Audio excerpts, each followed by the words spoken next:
Shalom Bapak Ibu, saudara semua yang dikasihi Tuhan. Shalom. Biarlah pagi hari ini kita merasakan lawatan Tuhan dan kita boleh bersuka cita. Kita mau bersyukur di hadapan Tuhan.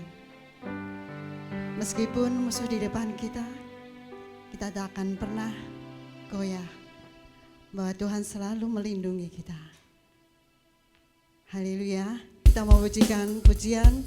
Meskipun musuh di depanku, rintangan menghadang langkahku, bahwa Tuhan selalu bersama.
Bapa, Engkau sungguh baik. Ya Yesus, Engkau sungguh baik. Kami mau menyembah-Mu, kami mau memuji-Mu, bahwa kemuliaan hanya bagi-Mu. Haleluya Yesus.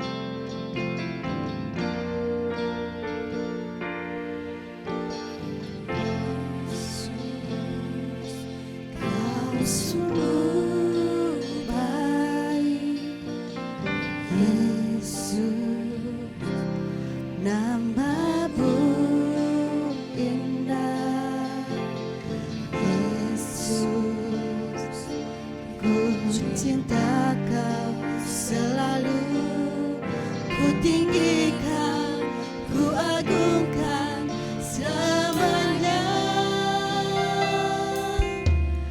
Yesus,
ini kami bersyukur di hadapan-Mu karena kemurahan dan kebaikan-Mu kami ada sebagaimana Tuhan tetapkan ada. Terima kasih Tuhan, dan di tengah keadaan yang ada kami Tuhan tetap mau ibadah dan memuji memuliakan nama-Mu, mengagungkan nama-Mu yang tinggi itu Tuhan. Sebentar Tuhan kami rindu diberkati firman-Mu, berbicaralah atas kami Tuhan, sehingga firman-Mu itu menjadi terang bagi hidup kami, terang bagi jalan-jalan kami Bapa. Terima kasih Tuhan pakai hamba-Mu. Dialah Tuhan yang menyatakan isi hati Tuhan melalui hamba-Mu saat ini. Terima kasih Tuhan, kami sambut firman-Mu di dalam nama Tuhan Yesus Kristus. Amin. Shalom saudaraku yang dikasihi Tuhan. Dalam segala keadaan kita tetap memuji dan menyembah Tuhan. Ya, di tengah situasi yang mungkin tidak mendukung, namun kita percaya bahwa Tuhan selalu ada bersama-sama dengan kita. Bapak Ibu Saudara yang dikasihi Tuhan, Tuhan menginginkan bahwa setiap kita senantiasa membangun bait suci di dalam kehidupan kita, tanpa terkecuali Saudara. Dan pagi ini kita mau belajar bersama-sama dari seorang Nabi Hagai, di mana dia memerintahkan umat Israel membangun kembali bait suci setelah sekitar 70 tahun mengalami pembuangan di Babel, Bapak Ibu Saudara. Baik, kita akan buka di dalam firman Tuhan, di dalam kitab Hagai pasal yang kedua, ayat pertama sampai dengan 15. Satu ayat saja kita akan baca di dalam firman Tuhan, di dalam ayat yang kelima. Kalau di dalam Alkitab elektronik, Bapak Ibu Saudara ada di dalam ayat yang keempat. Bapak Ibu Saudara, kita akan renungkan firman Tuhan pagi ini. Firman Tuhan berkata demikian Bapak Ibu Saudara. Tetapi sekarang kuatkanlah hatimu, hai Zerubabel. Demikianlah firman Tuhan. Kuatkanlah hatimu, hai Yosua bin Yosadak, imam besar. Kuatkanlah hatimu, hai segala rakyat negeri. Demikianlah firman Tuhan. Bekerjalah, sebab aku ini menyertai engkau. Demikianlah firman Tuhan semesta alam. Saudara yang dikasihi Tuhan, firman Tuhan ini berbicara mengenai bagaimana umat Israel didorong dan dikuatkan kembali oleh Tuhan untuk bangun kembali bait suci. Bait suci yang telah dibangun oleh Raja Salomo itu dihancurkan oleh invasi bangsa lain. Ya. Dan akhirnya apa yang terjadi, kehancuran terjadi, dan Tuhan menginginkan bahwa pembangunan bait suci harus dibangun kembali. Berbicara mengenai bangunan bait suci, sebenarnya Tuhan menginginkan bangunan bait suci itu bukan sekedar bangunan yang bersifat fisik, namun bangunan bait suci itu sifatnya adalah rohani. Sebagaimana firman Tuhan di dalam Injil Yohanes pasal yang ke-6 ayat yang 63 berbicara bahwa rohlah yang memberi hidup, daging sama sekali tidak berguna. Perkataan-perkataan yang kukatakan kepadamu adalah roh dan hidup. Bapak Ibu Saudara yang dikasihi Tuhan, kalau berbicara mengenai bangunan bait suci, itu berbicara mengenai bangunan bait suci rohani dalam kehidupan setiap orang percaya. Bukan bangunan yang secara fisik, bukan hanya sekedar bangunan secara fisik dari gedung gereja, namun bangunan di sini adalah bangunan rohani daripada setiap jemaat. Saudara yang dikasihi Tuhan, keadaan sulit terjadi masa-masa itu di mana umat Israel mengalami keadaan pembuangan dan akhirnya kembali melihat keadaan bait suci di mana bait suci itulah hancur luluh lantah, dan Tuhan menginginkan pembangunan itu. Sebenarnya sifat rohanilah yang Tuhan inginkan pembangunannya. Saudara yang dikasihi Tuhan, kita akan renungkan firman Tuhan dari kitab Hagai ini bersama-sama. Bagaimana semestinya kita membangun bait suci dalam kehidupan umat percaya ini. Saudara, yang pertama adalah komitmen Bapak Ibu Saudara. Komitmenlah yang harus ada bagi setiap umat percaya ketika membangun bait suci. Firman Tuhan berkata di dalam ayat yang kelima tadi, kuatkanlah hatimu. Tuhan menghendaki bangsa Israel ini memiliki ketetapan hati. Kalau berbicara memiliki ketetapan hati, berarti berbicara mengenai komitmen untuk membangun bait suci. Saudara, lebih ditegaskan kembali di dalam 2 Korintus pasal 4 ayat yang ke-8 dan 9, firman Tuhan berkata demikian Bapak Ibu Saudara. Rasul Paulus memberikan keteladanan komitmen yang luar biasa di sana. Firman Tuhan berkata, dan dalam segala hal kami ditindas, namun kami tidak terjepit. Kami habis akal, namun tidak putus asa. Kami dianiaya, tidak ditinggalkan sendirian. Kami dihempaskan, namun tidak binasa. Bagaimana seorang Rasul Paulus ini memiliki komitmen yang luar biasa di dalam pelayanannya, sampai akhirnya dia mati di pancung, Bapak Ibu Saudara. Dan di sini menjelaskan sekali arti sebuah komitmen itu penting di dalam pembangunan rohani ini, Bapak Ibu Saudara. Saudara yang dikasihi Tuhan, apa sih komitmen? Komitmen itu adalah all out. All out, habis-habisan. Habis-habisan dalam apa? Mengarahkan semua yang ada dalam kehidupan kita untuk tujuan yang mulia. Jadi komitmen itu adalah segala yang kita miliki, baik secara pribadi, ya, ataupun yang melekat dalam diri kita, itu semuanya digunakan untuk suatu tujuan yang mulia, untuk memuliakan Tuhan dari hidup kita. Saudara, pembangunan bait Allah dibutuhkan komitmen. Pembangunan bait suci dalam kehidupan kita dibutuhkan komitmen yang kuat. Apa yang kita miliki? Harta kita, waktu kita, tenaga pikiran kita, ide-ide kita. Inilah yang dikehendaki Tuhan untuk proses pembangunan bait suci itu. Selain itu apa? Dari diri kita pribadi, kita harus memberikan komitmen, menyerahkan harga diri kita serendah-rendahnya di hadapan Tuhan. Kehormatan kita ini kita serahkan di hadapan Tuhan, kita merendahkan sendiri rendah-rendahnya di hadapan Tuhan, dan rasa ego kita ini harus kita kalahkan. Inilah yang namanya komitmen, saudara. Yang kedua, Bapak Ibu Saudara ini kasih Tuhan. Yang kedua adalah berbicara mengenai pembangunan bait suci ini harus dibutuhkan kesatuan. Ayat yang kelima tadi menyampaikan ada 3 kelompok orang di sana, ada 3 orang di sana yang disebut Tuhan melalui Nabi Hagai. Hai Zerubabel, hai Yosua, hai segala rakyat negeri. Saudara, berbicara mengenai hal ini, seluruh umat Israel harus bersatu hati membangun bait suci itu.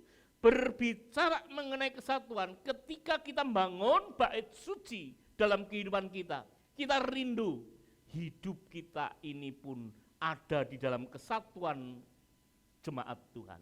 Kita bangun hidup dalam kesatuan dalam jemaat Tuhan.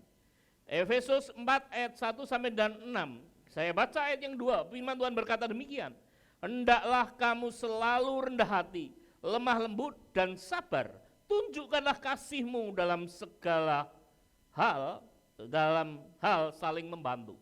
Saudara, berbicara hal ini, saudara, kita menjadi orang Kristen harus bangun kesatuan.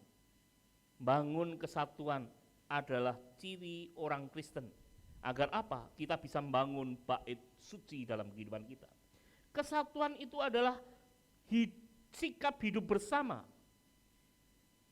Hidup dalam keharmonisan. Jemaat satu dengan yang lainnya. Bapak Ibu Saudaraku yang dikasihi Tuhan, bagaimana kita harus hidup sebagai tubuh Kristus. Seperti yang tertulis di dalam 1 Korintus pasal 12, ayat 12 sampai 31, di mana sebagai tubuh Kristus kita harus saling memperhatikan, kita harus saling mendoakan, kita harus saling melindungi di sana. Saudara, sikap hati inilah yang harus dibutuhkan dalam bangun bait suci.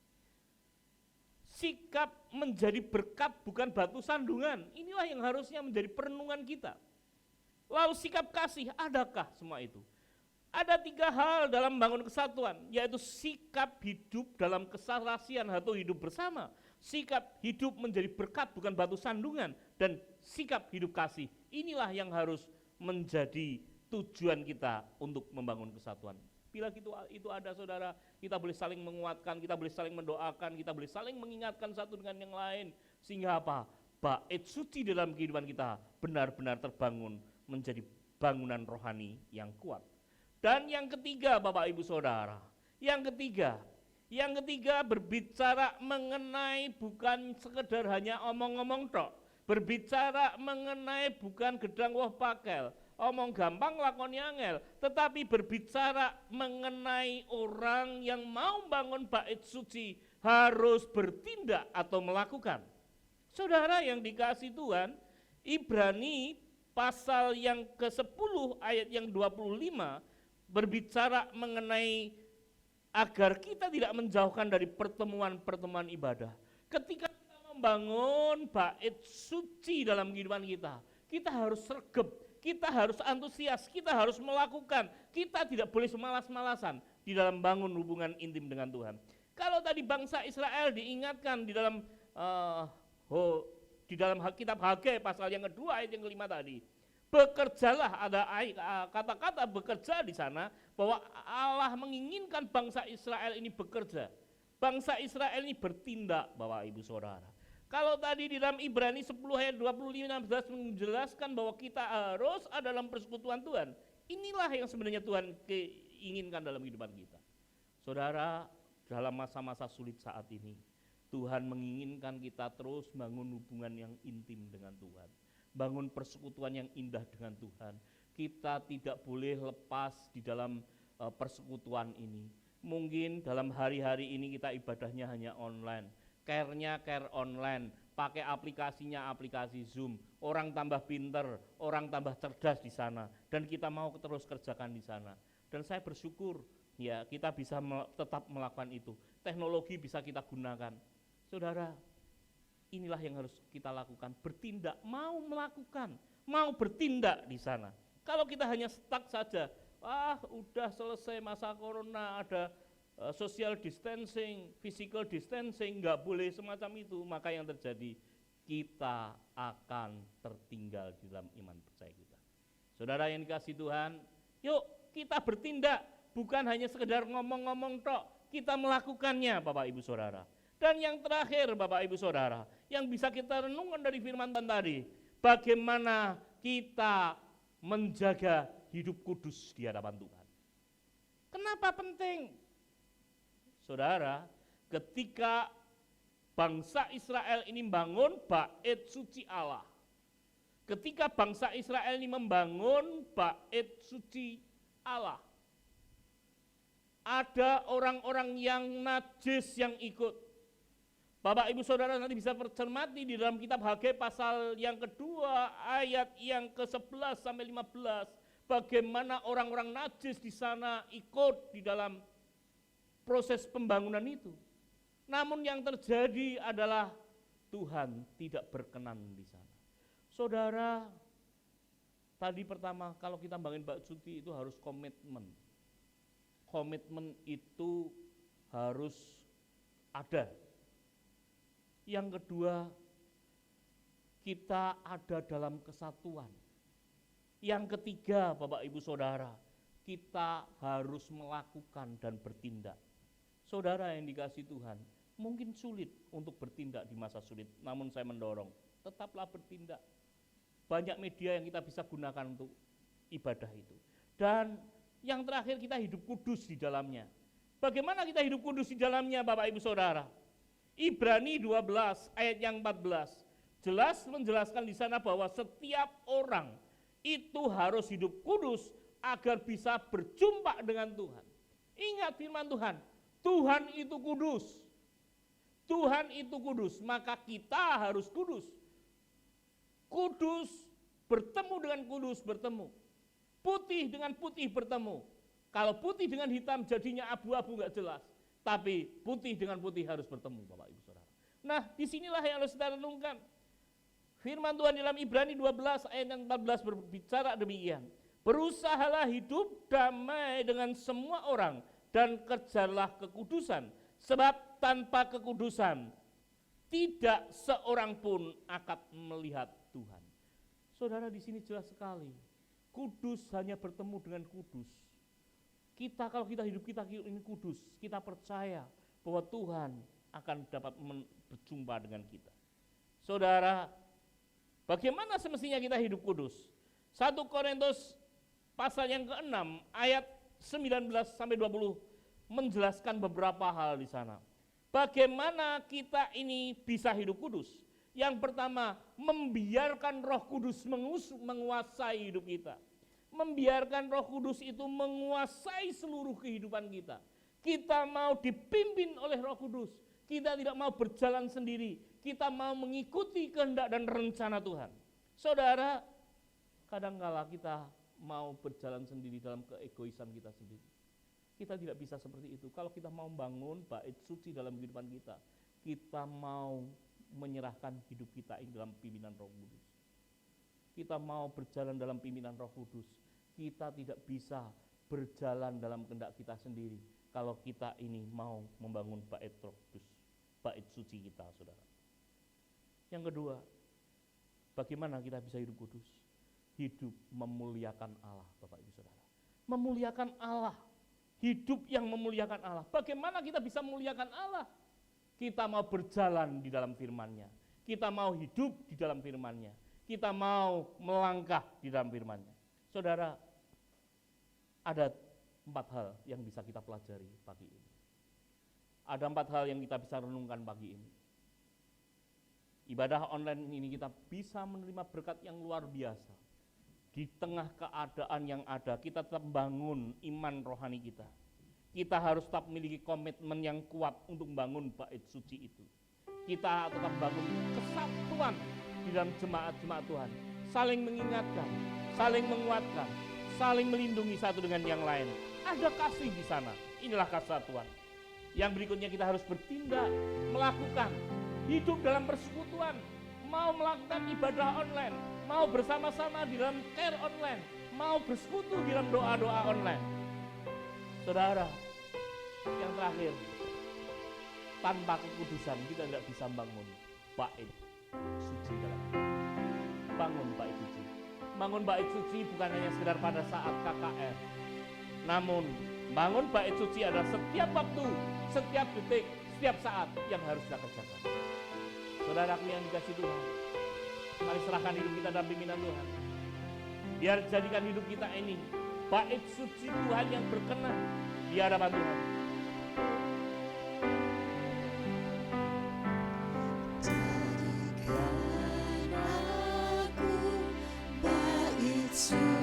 Suci-Mu yang kudus dan yang tiada bercelah. Inilah Tuhan kami. Jadikan Kami memiliki kerinduan misbah membangun bait suci dalam hidup kami. bagi Bangunan rohani yang kuat di hadapan Tuhan, yang dewasa di hadapan Tuhan. Kami memiliki komitmen Tuhan. Kami mau hidup dalam kesatuan. Kami bukan hanya sekedar retorika, namun kami mau bertindak Tuhan. Kami mau hidup kudus. Kami mau dikuasai oleh Roh-Mu Tuhan. Tuhan, inilah kerinduan kami.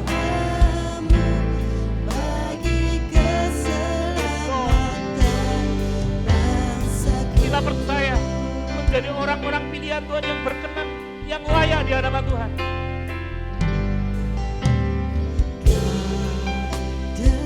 Saudara, Bapak Ibu Saudara sekalian, adalah orang-orang istimewa di hadapan Tuhan, dipilih oleh Tuhan bahkan sebelum pilihan Tuhan terhadap Bapak Ibu Saudara sekalian memiliki suatu tujuan agar Bapak Ibu Saudara menjadi bangunan rohani yang kuat, bait suci yang kuat di hadapan Tuhan.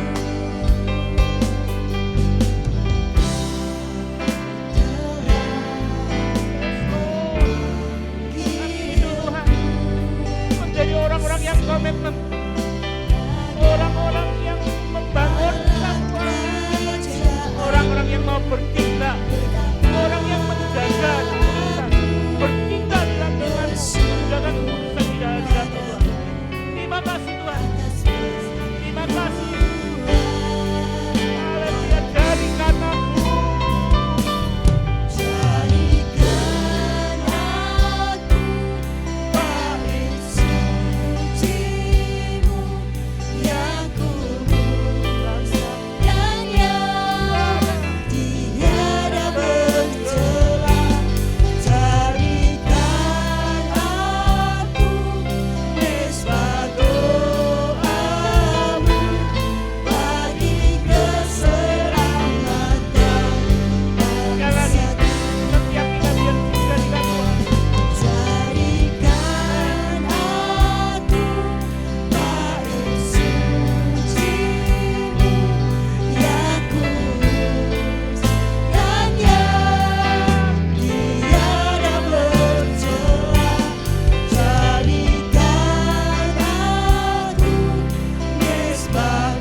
keselamatan keluargaku. bagi keselamatan keluargaku.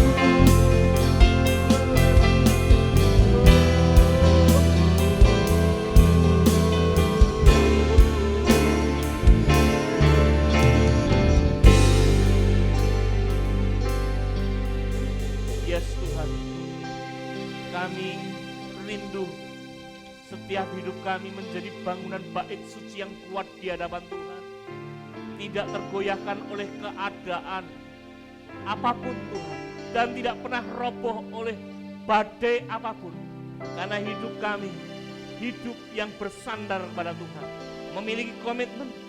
Kami hidup saling menguatkan di dalam kesatuan kami.